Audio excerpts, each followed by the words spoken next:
వచ్చిందా? ఏమని ఉంది దాంట్లో? అవిశ్వాసం. అవిశ్వాసం కూడా ఒక పాపమేనా? అవిశ్వాసానికి అంత ప్రాధాన్యత ఉందా? అవిశ్వాసం అనేటువంటి విషయాన్ని మనం ఒప్పుకోవాలా? అవిశ్వాసం గురించి మనం దేవుని దగ్గర మొరపెట్టాలా?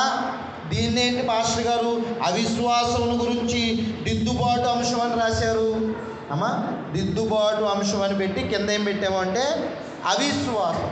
అవిశ్వాసానికి అంత ప్రాధాన్యత ఉందా అంటే, ఒక వ్యభిచారానికి ఉన్నటువంటి ప్రాధాన్యత దేనికి ఉంది అంటే, నేను లాస్ట్లో ఆ మాట మీకు చూపిస్తాను. ఒక వ్యభిచారం చేస్తే వారికి వచ్చేటువంటి శిక్ష ఎంతటిదో, మనం అవిశ్వాసం అనేటువంటిది ఏముందలే ఇంతకీ అవిశ్వాసం అంటే ఏంటి? విశ్వాసం లేకుండా ఉండటాన్నే అవిశ్వాసం. అవిశ్వాసం అంటే ఏంటి అంటే, చాలా సందర్భాల్లో ఇక్కడ ఉన్నటువంటి మనందరం కూడా అనుకున్నటువంటి మాటే. జాగ్రత్తగా జ్ఞాపకం చేసుకోండి. ఇక్కడ ఉన్నటువంటి మనందరం కూడా అనుకున్నటువంటి ఒక మాట, బయట ఉన్నటువంటి వారు అనుకున్నటువంటి మాట ఏంటి అంటే, దేవుడు ఉంటే నాకెందుకు ఈ కష్టాలు? ఇక్కడ చెయ్యొద్దండి, నేను అనుకోలేదండి ఇప్పటి వరకు ఆ మాట, దేవుడు ఉంటే నాకెందుకు ఈ కష్టాలు అనుకోలేదండి అన్నవాళ్ళు ఎవరైనా ఉన్నారా? అయ్యగారు కూడా ఎత్తట్లా. నేను చెప్పే మాటలు జాగ్రత్తగా ఆలోచన చేయండి. దేవుడు ఉంటే నాకెందుకు ఈ కష్టాలు అని అనుకున్న వాళ్ళమే. ఇప్పుడు ఇంకో ప్రశ్న, మీకు అనుకున్న వాళ్ళు చెయ్యొద్దండి. కొంతమంది మాకేం సంబంధం లేదయ్యా, నువ్వేం చెబుతున్నావు మాకు అర్థం కావట్లా, దేవుని మహాకృప ఇప్పుడు వరకు మంచి మ్యూజిక్ ఉంది, ఇప్పుడు అది కూడా ఆగింది, చక్కగా మా దేశ అంతా ఏంటి ఆగింది? ఏదాగింది? మ్యూజిక్ ఏంటి ఆపేశాడు పాస్టర్ గారు, మ్యూజిక్ ఉందని వెంటనే ఆపేస్తాడు అనుకుంటే అది ఆపేశాడు ఏంటి? దేవునికి స్తోత్రం. చూడండి నేను దేవుడు ఉంటే నాకు ఎందుకు ఈ కష్టాలు ఉన్నాయి అని ఎవరో అందరం అనుకున్న వాళ్ళమన్నా చెయ్యట్లా, ఎవరైనా అనుకున్న వాళ్ళు ఉన్నారా అంటే కూడా చెయ్యట్లా. అంటే ఏంటి? రెండు విషయాలు అర్థం చేసుకోవాలి. ఒకటి మీకు అర్థం కావట్లేదు అనుకోవాలి, రెండవది నాకు చెప్పడం రావట్లేదు అనుకోవాలి. అర్థమవుతుందమ్మా? అందరం అనుకున్న వాళ్ళమేనా? దేవుడు ఉంటే నాకు ఎందుకండి ఈ కష్టాలు? అనుకున్న వాళ్ళం కాదా? అందరం అనుకున్న వాళ్ళమే. అనుకున్నట్టు అదే అవిశ్వాసం. నేను తప్ప వేరొక దేవుడు లేడు అని దేవుడు అంటూ ఉంటే, అసలు దేవుడు ఉంటే ఎందుకు ఈ కష్టం అనుకుంటున్నాం కదా, అది ఏ విశ్వాసం? విశ్వాసమా? ఏ విశ్వాసం అంటే అది దేవుడు లేడు అన్నటువంటి విశ్వాసం. అందుకే ఒక విషయాన్ని చూడండి, మళ్ళీ మొదలైంది. దేవుడు మీ ఆశను తీర్చాడు. చదువుకుందాం గబగబా. ఇర్మియా గ్రంథం 22వ అధ్యాయం, క్షమించండి, ఇర్మియా గ్రంథము 3వ అధ్యాయము, ఇర్మియా గ్రంథం 3వ అధ్యాయము 22వ వచనాన్ని చదువుకుందాం. ఇర్మియా గ్రంథము 3వ అధ్యాయము 22వ వచనం. ఒక వ్యభిచారానికి ఎంతైతే శిక్ష ఉంటుందో, అవిశ్వాసానికి కూడా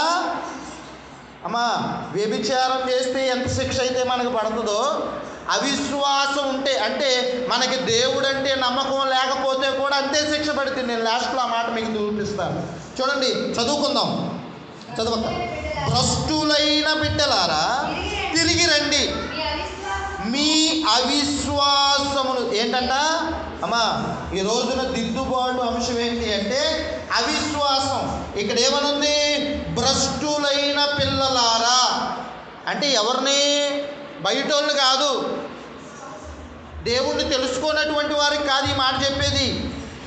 ఇర్మియా గ్రంథం 3వ అధ్యాయం 22వ వచనం, భ్రష్టులైన పిల్లలారా అని అంటూ ఉన్నాడంటే ఎవరిని అంటున్నారు? దేవుణ్ణి తెలుసుకున్న వాళ్ళ గురించా, దేవుణ్ణి తెలుసుకుని వాళ్ళ గురించా? తెలుసుకున్నారు. తెలుసుకుని వాళ్ళు ఏం చేస్తూ ఉన్నారు అంటే భ్రష్టత్వంలోనికి వెళ్ళిపోయారు. తెలుసుకుని వాళ్ళు ఏం చేస్తున్నారంటే మరలా దేవుణ్ణి విడిచిపెట్టేసి వెనక్కి వెళ్ళిపోయారు. అలాంటి సందర్భంలో దేవుడు మాట్లాడేటువంటి మాట ఏంటంటే, భ్రష్టులైన పిల్లలారా తిరిగి రండి.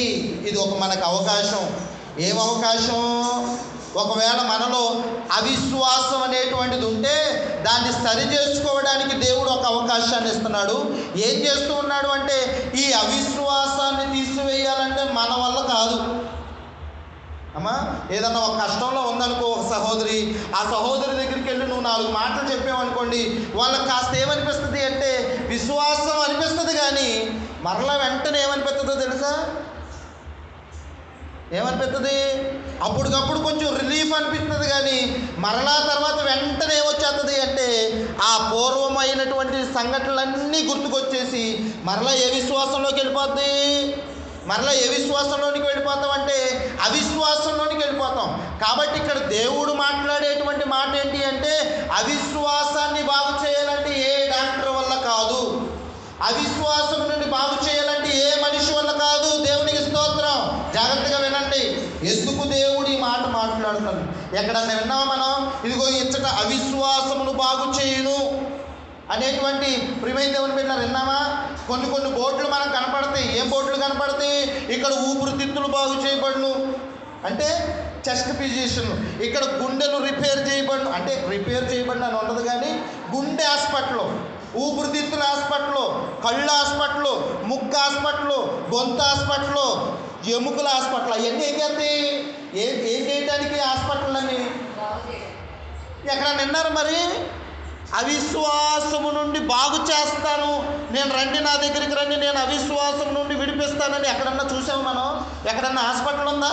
ఈ ప్రపంచంలో ఎక్కడ ఏ హాస్పిటల్ లేదు దాన్ని బాగు చేయడానికి. ఒకే ఒక హాస్పిటల్, అది ఎక్కడ అంటే యేసయ్య అనేటువంటి హాస్పిటల్ మాత్రమే. దాని నుంచి ఎవరు బాగు చేస్తారు అంటే చూడండి ఎంత కఠినమైనటువంటి మాట. కాబట్టి నేను బాగు చేస్తానయ్యా, నేను మాత్రమే బాగు చేస్తాను అంటున్నాడు. ఏమన్నది అక్కడ? నేను బాగు చేసేదను. ఎవరు బాగు చేయాలంట? పలానా పాస్టర్ గారు బాగు చేస్తాడు, పలానా సంఘ పెద్ద బాగు చేస్తాడు, పలానా డాక్టర్ గారు బాగు చేస్తాడు, పలానా అధికారి బాగు చేస్తాడని రాయబడి ఉందా? ఎవరు బాగు చేయాలంట? అవిశ్వాసము నుండి, అల్ప విశ్వాసం నుండి అంటే దేవుడే బాగు చేయాలంట. అందుకే అంటాడు కదా, ఏమండి, ఒక తండ్రి దేవుడి దగ్గరికి వెళ్ళి, యేసయ్య దగ్గరికి వెళ్ళి, అయ్యా నాకు ఈ కార్యం చేయవా, మా అబ్బాయి ఇలాంటి సమస్య పడుతున్నాడు అంటే, నేను కార్యం చేస్తానని నువ్వు నమ్ముతున్నావా అంటే నమ్ముతున్నానయ్యా అంటాడు. వెంటనే మరలా అంటాడు, అయ్యా నాలో అపనమ్మకం ఉంటుందయ్యా, నాలో అవిశ్వాసం ఉంటుందయ్యా, నాలో అల్ప విశ్వాసం ఉంటుందయ్యా, దయచేసి ఆ అపనమ్మకము అవిశ్వాసము లేకుండా నా గురించి ఏం చేయమని కోరుకుంటున్నాడు అంటే అక్కడ ఆ తండ్రి గ్రహించినటువంటి విషయం ఏంటి అంటే అల్ప విశ్వాసాన్ని, అవిశ్వాసాన్ని బాగు చేయగలిగినటువంటి ఆయన ఎవరు అంటే యేసుక్రీస్తు ప్రభుల వారు మాత్రమే. దేవునికి స్తోత్రం, దేవునికి స్తోత్రం. విశ్వాసముగా పేరు పెట్టుకున్నటువంటి మనము ఏమండి ఎన్నో సందర్భాల్లో అవిశ్వాసంలోనికి వెళ్ళిపోతున్నాం. ఈ అవిశ్వాసమును మనం అలాగే విడిచిపెట్టేస్తే అది ఏమైపోద్ది అంటే అది కూడా ఒక పాపంగా మారిపోద్ది. అది కూడా ఇంకా మారిపోద్ది, ఒక పాపంగా మారిపోద్ది. ఇంతకీ అవిశ్వాసం ఏం చేస్తుంది మనిషిని? అవిశ్వాసం మనిషిని ఏం చేస్తుందంటే కొన్ని మాటలు ఈ రాత్రికాల సమయంలో బైబిల్ గ్రంథంలో నుంచి మనం తెలియపరుచుకుందాం. అవిశ్వాసం అనేటువంటిది మనిషిని ఏం చేస్తుందయ్యా అంటే సమస్యల్లోనంట బలహీనపరిచిద్దంట. దేవునికి స్తోత్రం. అమ్మ, అవిశ్వాసం ఏం చేస్తుంది? ఒక సమస్య వచ్చింది, సమస్య రాగానే ప్రియమైన దేవుని బిడ్డలారా ఏమంటే ముళ్ళు గుచ్చుకుందనుకోండి, ముళ్ళు గుచ్చుకోగానే ఏం చేస్తాం? గబగబా పిన్నిస్ తీస్తాం, దాన్ని తీసామా? లేదు, ఏది పెరిగింది, ఏం చేస్తాం? ఎట్టగొట్ట మూవో ఏదో ఒకటి చేసి ఎక్కడ ఆ చుట్టుపక్కల ఉన్న ఆర్ఎంపీ డాక్టర్ గారి దగ్గరికి వెళ్తాం. అక్కడ కూడా విశ్వాసం ఉంటుంది. కాలు ఇరిగిపోయింది అమ్మా, ముళ్ళు గుచ్చుకుందాం. ముళ్ళు గుచ్చుకోగానే ఏం చేస్తాం? పిన్నిస్ తీస్తాం, మనంతటి మనమే ఏం చేసుకుంటాం? ట్రీట్మెంట్ చేస్తాం. రెండవది ప్రియమైన దేవుని బిడ్డలారా, బొటన వేలు బెనికింది, ఏం చేస్తాం? ఎట్టగొట్ట కుంటుకుంటాను ఎవరినైనా పిలుచుకుని ఎక్కడికి వెళ్తాం? ఒక హాస్పిటల్కి వెళ్ళి అక్కడ ట్రీట్మెంట్ తీసుకుంటాం. అక్కడికక్కడే కాలు ఇరిగిపోయింది, పిన్నిస్ పెట్టి తీస్తే వస్తుందా? ఆర్ఎంపీ డాక్టర్ గారి దగ్గరికి వెళ్తే నయమైందా? అప్పుడు ఏమైపోతూ ఉంటాం? వెమ్మెళ్ళు ఎక్కిపోతూ ఉంటాం. ఎందుకంటే చార్లెస్ జాకబ్బాయి గారిని చూసినప్పుడల్లా నాకు పెళ్లి మెసేజ్ గుర్తుపోతుంది అమ్మ. ఎందుకంటే 4 పెళ్ళిళ్ళు చూశాయండి.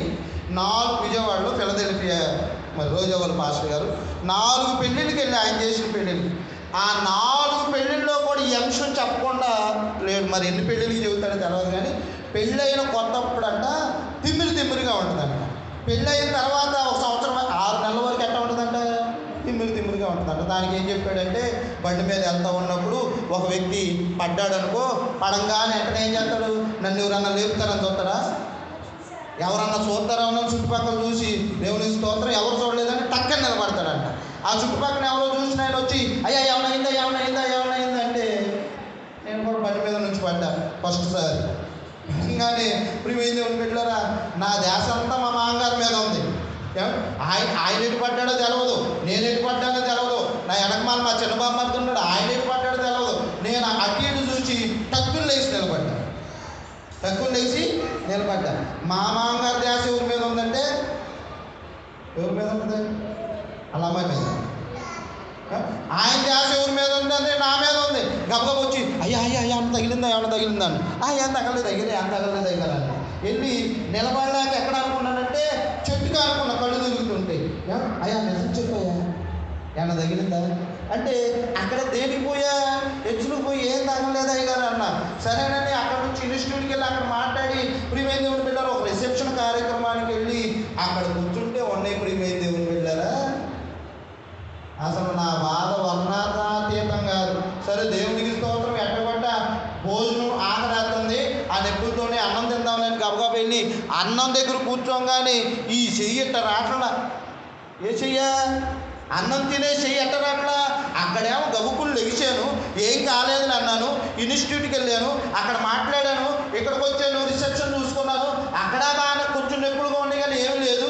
భోజనానికి వెళ్ళే టయానికి ప్రియమైన దేవుని బిడ్డలారా, ముద్ద చేతికి క్షమించండి ముద్ద నోట్లోకి వెళ్ళట్లా.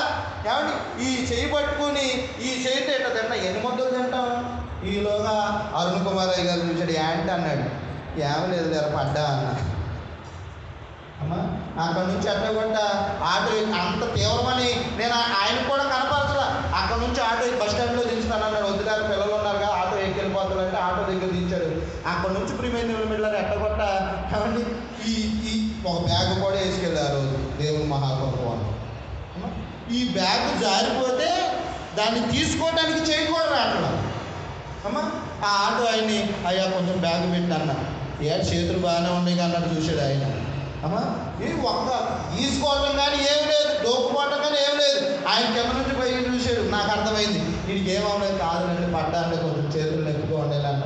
బ్యాగ్ పెట్టాడు. ఏమంటే ఎట్టగొట్ట బస్సు ఎక్కి కజించాల దగ్గరికి రాగానే అమ్మా కజించాల దగ్గరికి రాగానే ఆకలేస్తుందని సమాసాలు అడిగా కిటికీలో నుంచి. ఏమి రాట్లా, డబ్బులు ఇవ్వటానికి ఏమి రావట్లేదంటే చేతులు రాట్లా. వద్దులే బాబు వెళ్ళిపో అన్న.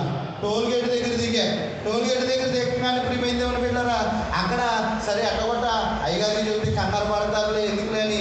ఏమని సరే నీ జేబులో తాళం తీసి దానికి పెట్టాడు కానీ తిప్పడం రావట్లేదు. అమ్మ ఏమైపోతుంది, క్రమంగా బాధ ఏమైపోతుంది, పెరిగిపోతూ ఉంది. ఏమండి అక్కడ ఏమన్నా ఏమి లేదు అన్న, భోజనాల దగ్గర ఏమన్నా ఏమి లేదు, కొంచెమే అనుకున్నా, ఆటోలో కొంచెమే అనుకున్నా.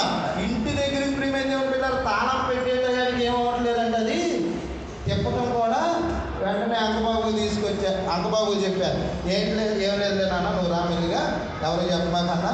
వచ్చాడు, తీసుకొచ్చాడు. చేతులకు ఏమేసేసాడంటే పైకి ఒక గాయం కూడా లేదు. ఏమనిపించింది అంటే ఎట్టగొట్ట విశ్వాసంగానే ఉన్నానమ్మా, విశ్వాసంగానే ఉన్నా. ఈలోగా నాని వచ్చి పిల్లోడు వచ్చి అన్నయ్య అక్కడ సాగట్లేదంటే చేతులు ఏమన్నా ఇరిగిపోయినాయేమో అన్నయ్య అన్నాడు. ఏమన్నాడు? నాకు అప్పుడు మొదలైంది. ఏది మొదలైంది? నిజంగానే లోపల ఇరిగిపోయినాయేమో. పదబాబు అంటే ఆయన ఏదో ఫ్రీగా చూపిస్తాడని వెళ్తే ఆయన ప్రియమైన దేవుని బిడ్డ 400 ఖర్చు పెట్టించాడు. ఎంతమ్మా? చూస్తే ఏమీ లేదు, ఏమీ చూడండి జాగ్రత్తగా. ఆ మాట అనగానే ఎలాంటి విశ్వాసం వచ్చేస్తున్నాలో, విశ్వాసం వచ్చిందా అవిశ్వాసం వచ్చి. ఎందుకంటే చిన్న వాటికి మనం ఎలాగోలా తట్టుకుంటాం, అలాంటివి పెద్దవి వచ్చినటువంటి సందర్భంలో మనం ఏం చేయలేము అంటే అవిశ్వాసంలోనికి వెళ్ళిపోతాం. మొట్టమొదటి పాయింట్ ఏంటి అంటే ఈ అవిశ్వాసం ఏం చేస్తుందయ్యా అంటే సమస్యలో బలహీనపరిచేస్తుందంట. ఇది అందరికీ ఎదురైనటువంటి పరిస్థితి. సమస్యలు ఏం చేస్తుంది? ఎవరికన్నా చెప్పండి, అసలు ఏ లెవెల్లో చెబుతాం చెప్పమా, ఏం కాదులమ్మా, దేవుడు ఉన్నాడమ్మా, దేవుడు కార్యం చేస్తాడమ్మా, దేవుడు అది చేస్తాడమ్మా, దేవుడు స్వస్థపరుస్తాడమ్మా. ఎంత లెవెల్లో చెబుతాం అంటే అంత లెవెల్లో చెబుతాం. మనకు వచ్చేపాటికి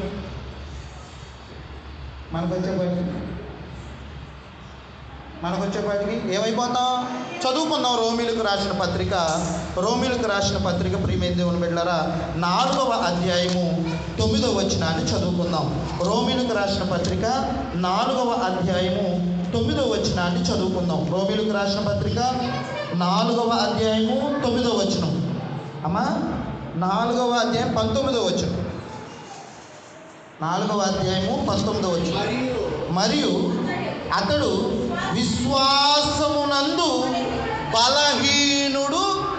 అమ్మా విశ్వాసమునందు ఏం కాకంట, ఎలాంటి స్థితిలో తెలుసా? ఆయనకి వివాహమై ఒక 5 సంవత్సరాలు గడిచిన విధానం కాదు. ఎలాంటి పరిస్థితితో తెలుసా? వివాహమై ఒక 10 సంవత్సరాలు గడిచిన విధానం కాదు. వివాహమై ఒక 20 సంవత్సరాలు గడిచిన విధానం కాదు. దరిదాపుగా ప్రియమైన దేవుని బిడ్డలు తన కుమారుడికి 40 సంవత్సరాలకి చేసాడు వివాహం.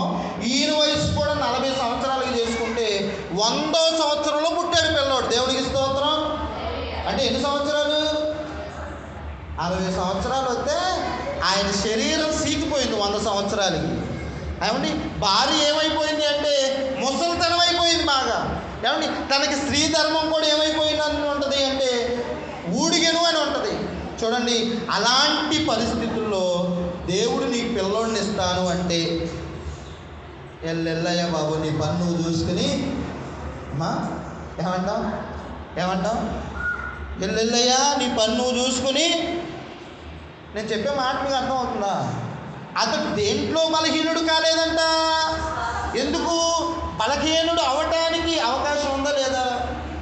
ఎందుకంటే విజయవాడ నుంచి మా ఫ్రెండ్ వచ్చాడు. ఆయన పేరు సంటి. ఏమండి చాలా చిన్న వయసులోనే పెళ్లి చేసేసుకున్నాడు. పిల్లలంటే పిచ్చి. పిల్లలంటే అమ్మ కూర్చో, ప్రార్థన మొదలైన దగ్గర నుంచి మోత మాకు. అమ్మా పిల్లలంటే బాగా ఇష్టం. ఎంత ఇష్టం అంటే ప్రియమైన దేవుని బిడ్డలారా అన్న కొడుకులను కూడా ఎట్లా చూసుకుంటాడంటే వాళ్ళ పిల్లలను కూడా అట్లా చూసి ఉండడు. నాకు తెలిసి వాళ్ళ పిల్లలను కూడా అట్లా చూసి ఉండడు.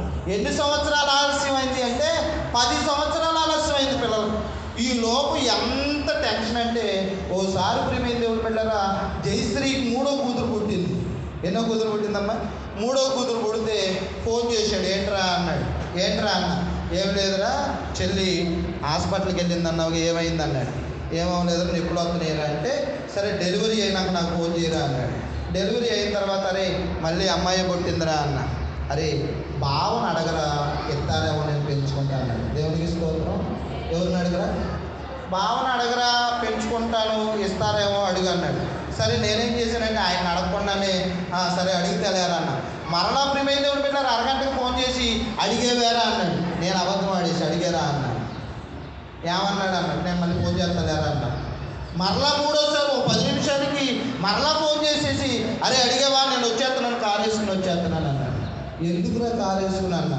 ఆ పిల్లల్ని నేను తీసుకెళ్ళి ఏం చేస్తాను అన్నాడంటే మీరు నమ్ముతారో నమ్మరో తెలియదు కానీ ప్రియమైన దేవుని బిడ్డలారా అది అన్న 3 నెలలకు ప్రియమైన దేవుని బిడ్డలారా ఆ పిల్ల కన్సీవ్ అయింది. దేవునికి స్తోత్రం.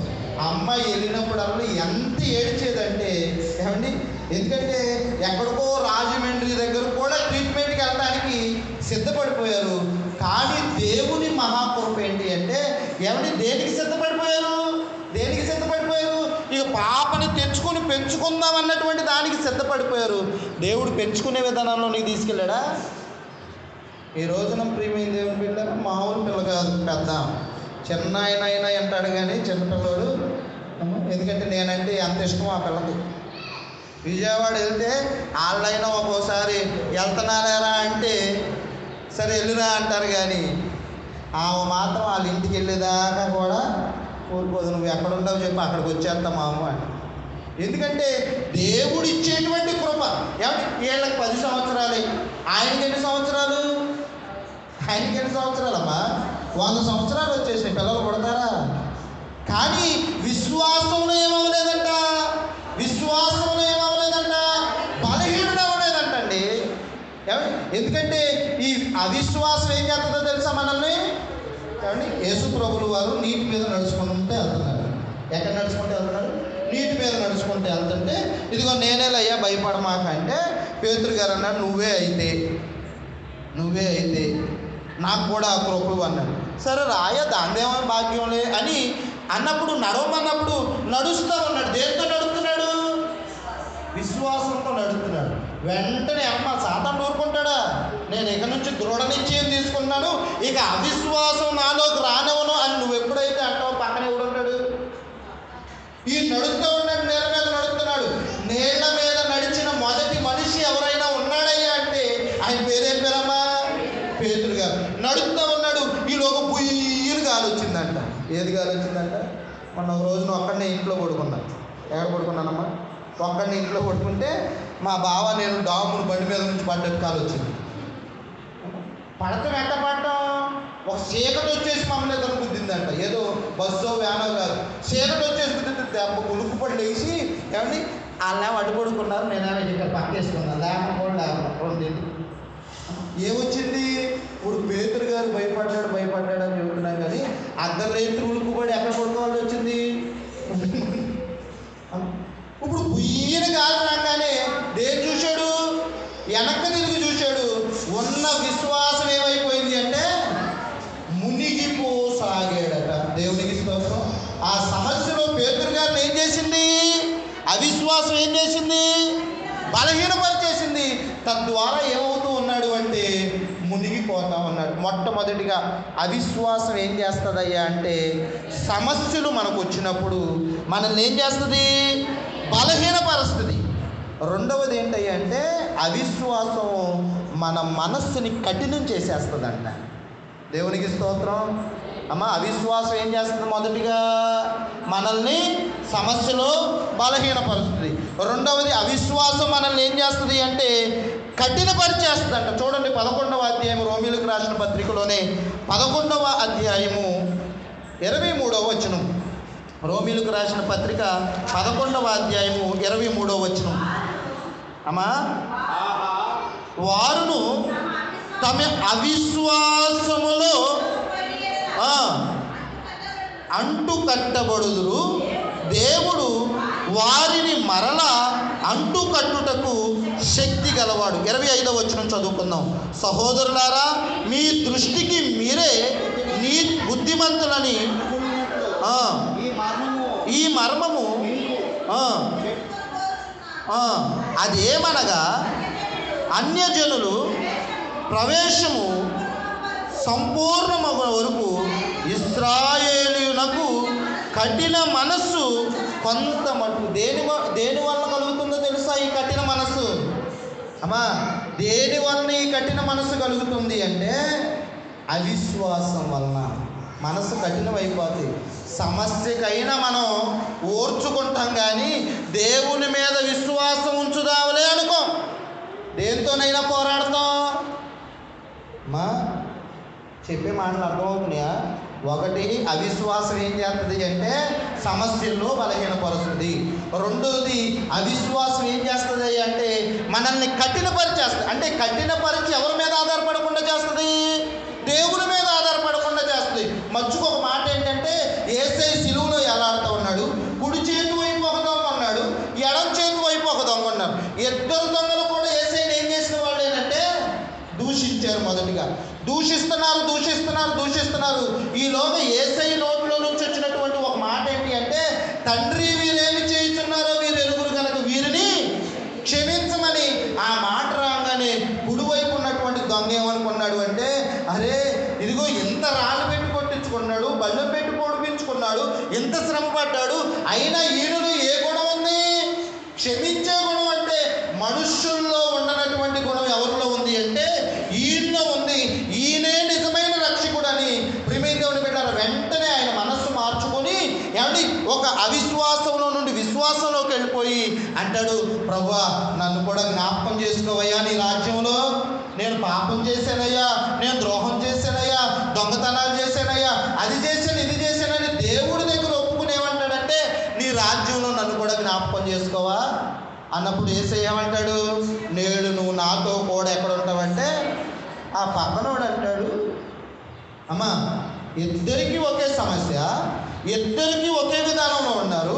ఒక ఆయనేమో ఏమయ్యాడు? అవిశ్వాసాన్ని బట్టి ఏమంటే మనస్సును కఠినపరుచుకున్నాడా?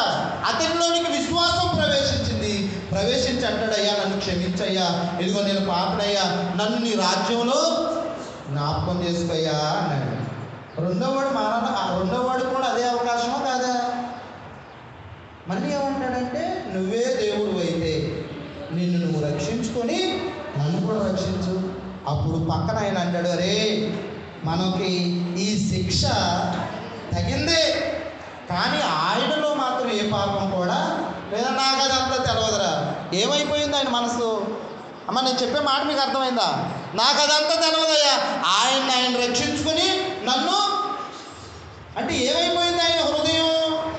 దేనిని బట్టి కఠినమైపోయింది అంటే అవిశ్వాసమును బట్టి కఠినమైపోయింది. ఏమండి ఈ రోజున ఎందుకు మనం సరి చేసుకోవాలయ్యా? అవిశ్వాసమును బాగు చేస్తానన్నాడు. ఎందుకు అంటే, ఒకటి అవిశ్వాసం మూలాన ప్రియమైన దేవుని బిడ్డలారా మనం బలహీనలం అయిపోతున్నాం. రెండవది అవిశ్వాసం మూలాన మనం ఏమైపోతున్నాము అంటే కఠినమైపోతున్నాం. మూడవది అంట అవిశ్వాసం వలన మన మనోనేత్రాలకి ఏం కలుగుతూ ఉంది అంటే, చదువుకుందాం మాట, మనందరికీ తెలిసినటువంటి మాటే. చదువుకుందాం ప్రియమైన 2 కొరింథీయులకు రాసిన పత్రిక 4వ అధ్యాయము 4వ వచనం. త్వరగా ఇంకా 5 నిమిషాల్లో ముగించుకుందాం. 2 కొరింథీయులకు రాసిన పత్రిక 4వ అధ్యాయము 4వ వచనం. అమ్మా చదవక. దేవుని స్వరూపి అయి ఉన్న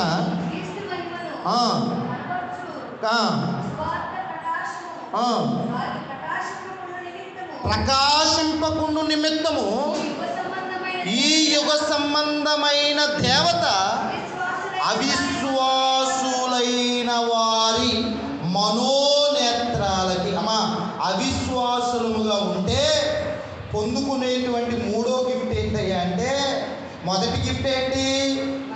బలహీనం అవుతాం. 2వ గిఫ్ట్ ఏంటి అమ్మా? 2వ గిఫ్ట్ ఏంటంటే మనస్సు కఠినమైపోద్ది. 3వ గిఫ్ట్ ఏంటంటే గురుడితనం కలిగిపోద్ది అంట. ఇక మంచి ఏదో తెలవదు, చెడు ఏదో తెలవదు. చాలా మాటలు ఉన్నాయి అవిశ్వాసం గురించి. అమ్మా అవిశ్వాసులైనటువంటి వారు మనోనేత్రాలకు ఏం కలుగుతాయి అంట? ఎందుకంటే మన కళ్ళ ముందలే కార్యం జరుగుతూ ఉంటుంది, కానీ దాన్ని ఏం చేయలేము మనం. ఏమండి మన ఇరుగు పొరుగు వాళ్ళకి అనేకమైనటువంటి మేలులు జరుగుతూ ఉంటే మనం దాన్ని ఏం చేయలేము, గ్రహించలేము. ఎందుకంటే ప్రియమైన దేవుని బిడ్డలారా, ఒక తల్లి ఏమండి వెళ్తా ఉంది ఏమండి ఆమెకు అయినాయి అంట మంచినీళ్ళు, అయినాయి అంట పిల్లోడికి, అయినాయి అంట మంచినీళ్ళు. ఏమండి పిల్లోడు సాగు చూడలేక ఏం చేసిందంటే పిల్లోడిని పక్కన పడేసేసి, ఒకసారి దేవునికి స్తోత్రం చేద్దామని నిద్ర వచ్చేవాళ్ళు అందరూ. అమ్మా పిల్లోడిని పక్కన పడేసేసి ఇక వీడు చచ్చిపోవడమే.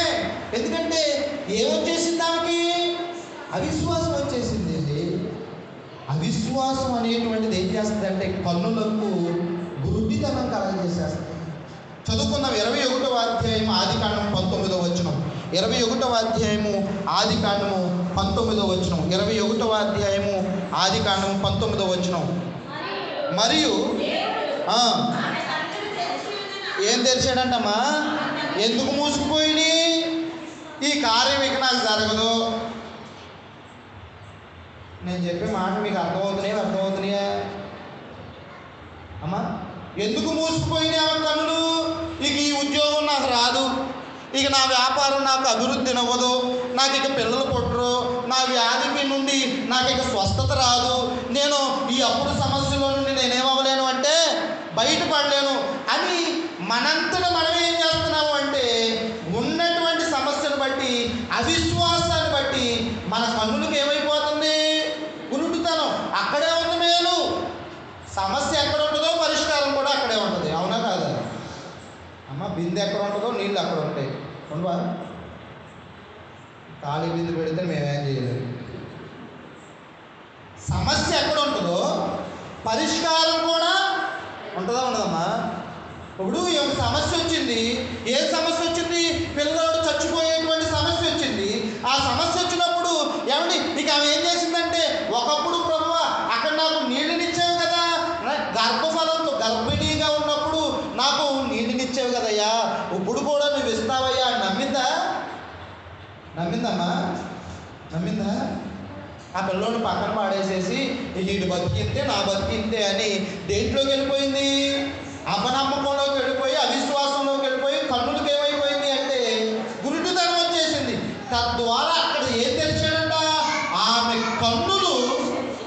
తెరిచినందున ఏం చూసిందంట అమ్మా? ఇక్కడ ఉంది, ఏమున్నాయి అక్కడ? ఆమె నిలబడిన చోటే. ఒకసారి మళ్ళీ మీ బైబిల్లో చూసుకోండి. ఆమె కన్నులు తెరిచినప్పుడు ఏం కాబట్టి అంటే ఏం మూసిపోయింది ఆమెకి? ఎందుకు మూసిపోయింది? ఎందుకు మూసిపోయిందమ్మా? నీళ్ళు అక్కడ ఉన్నాయా, అక్కడికి వెళ్ళి అన్నాడా? ఈ పాయింట్ అర్థం చేసుకోండి. నీళ్ళు అక్కడే ఉన్నాయా, పలానా చోటుకి వెళ్ళండి అన్నాడా? అక్కడే ఉంది, నీళ్ళు అక్కడే ఉన్నాయి, సమస్య అక్కడే ఉంది, పరిష్కారం కూడా అక్కడే ఉంది. నీళ్లు మాత్రం ఆమెకేమవట్లా.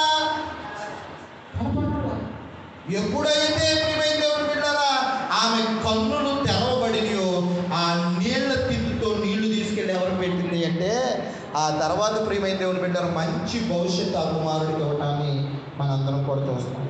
ఈ రాత్రికాల సమయంలో ఒకవేళ అవిశ్వాసం ద్వారా ప్రియమైన దేవుని బిడ్డలారా బలహీనం అవుతున్నామేమో, మంచి విధానం కాదు. ఒకవేళ అవిశ్వాసం వల్ల మన హృదయాలు కఠినపరుచుకుంటున్నామేమో, సిలువలో ఉన్న రెండో దొంగ వలె.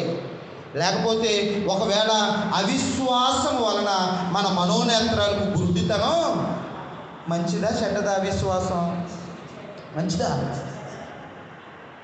ఎందుకంటే నేను వ్యభిచారంతో ఎందుకు పోల్చానంటే ఈ మాట చదువుకుని ప్రార్థన చేసుకుందాం. ప్రకటన గ్రంథం ఇంకా చాలా అంశాలు ఉన్నాయి ప్రియమైన దేవుని బిడ్డలారా, మిమ్మల్ని విసిగించడం మరి మంచిది కాదులే. కానీ ప్రకటన గ్రంథం 21వ అధ్యాయము, ప్రకటన గ్రంథము 21వ అధ్యాయము ప్రియమైన దేవుని బిడ్డలారా 8వ వచనాన్ని అందరూ జాగ్రత్తగా జ్ఞాపకం.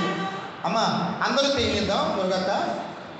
ప్రకటన గ్రంథము 8వ అధ్యాయం, క్షమించండి 21వ అధ్యాయము 8వ వచనం తీసారమ్మా? అందరూ తీసారా?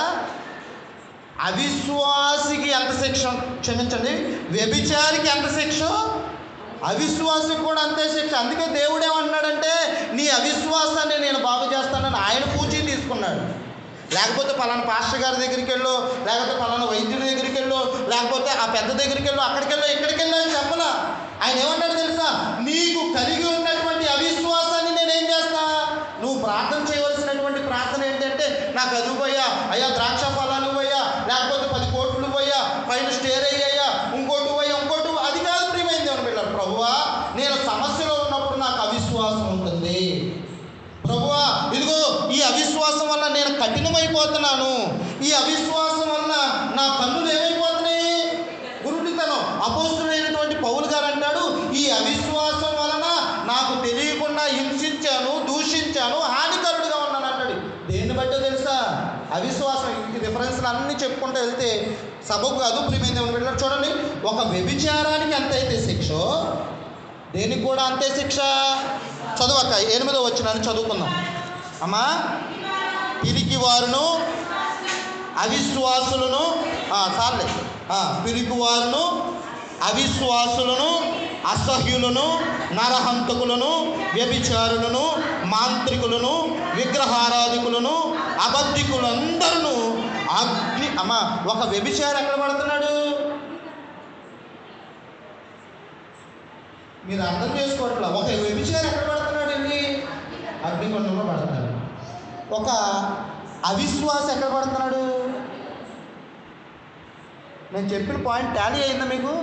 ఒక వ్యభిచారికి అంత శిక్ష, అవిశ్వాసం నీలో ఉంటే నీకు కూడా అంత శిక్ష. ఇంకొక ఆశ్చర్యకరమైనటువంటి విషయం ఏంటి అంటే పరలోక రాజ్యం కూడా ఉండదంట వాడికి.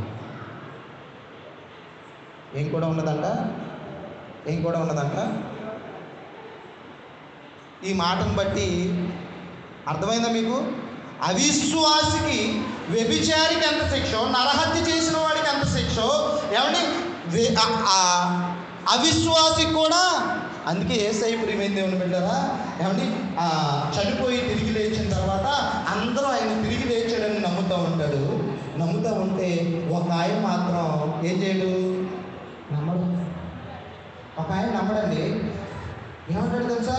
నేను ఆయన గాయమును ఏలు పెట్టి చూడాలి, నేను ఆయన తాకాలి, అప్పుడే నమ్ముతాను అంటాడు. వెంటనే దేవుడు ప్రత్యక్షమయ్యి, అయ్యా నేను తిరిగి లేచానయ్యా, అవిశ్వాసిని అవ్వకు అని ఉంటుంది వాడు. దేవునికి స్తోత్రం. ఎవరు ఏమన్నా మన భారతదేశానికి వచ్చినటువంటి తోమా గారు, ఆయన కూడా దేంట్లో ఉన్నాడు? ఏ కేటగిరీలో ఉన్నాడు? అవిశ్వాసంలో ఉన్నాడు. కానీ అవిశ్వాసంలో ఉన్న తోమా గారిని దేవుడు ఏం చేశాడు అంటే బాగు చేశాడు. ఒక దేశాన్ని మార్చడానికి దేవుడు సహాయం చేశాడు. దేవునికి స్తోత్రం. కూడా మనకి ఉన్నటువంటి అవిశ్వాసం నుండి కూడా దేవుడు విడిపించునుగాక. ఆయన విడిపించడానికి మన కొరకు ప్రాణం పెట్టి తిరిగి లేచాడు. అవిశ్వాసం అనేటువంటిది బలహీన పరిస్థితి, అవిశ్వాసం అనేటువంటిది కఠిన పరిస్థితి, అవిశ్వాసం అనేటువంటిది గురుడితనాన్ని కలుగజేస్తుంది. ఈ మూడింటి కంటే ప్రాముఖ్యమైన నాలుగో విషయం ఏంటి అంటే అవిశ్వాసం అనేటువంటిది మనల్ని ఎక్కడికి తీసుకెళ్ళింది అంటే నరకానికి తీసుకెళ్తుంది. అంత డేంజర్కరమైనటువంటి, మనం అవిశ్వాసమైన ఊరిని నాలుగు తిప్పుకుంటూ చెప్తాం, కానీ అవిశ్వాసం అనేటువంటిది చాలా ప్రమాదకరమైనటువంటిది. దాన్ని మనం ఏం చేసుకోవాలి? అయ్యా కొన్ని సందర్భాల్లో ఏమండి నేను దూషించానయ్యా, దేవుడు ఉంటే నాకెందుకు ఈ కష్టాలు అనుకున్నానయ్యా, వాటన్నిటిని మనం ఏం చేయవలసిన వారమై ఉన్నామంటే ఒప్పుకోవాల్సిన వారమై ఉన్నాం. అట్టి కృపలో మనందరినీ కూడా దేవుడు దీవించి అవిశ్వాసమును మనలో నుండి తీసివేయునుగాక. ఆమేన్.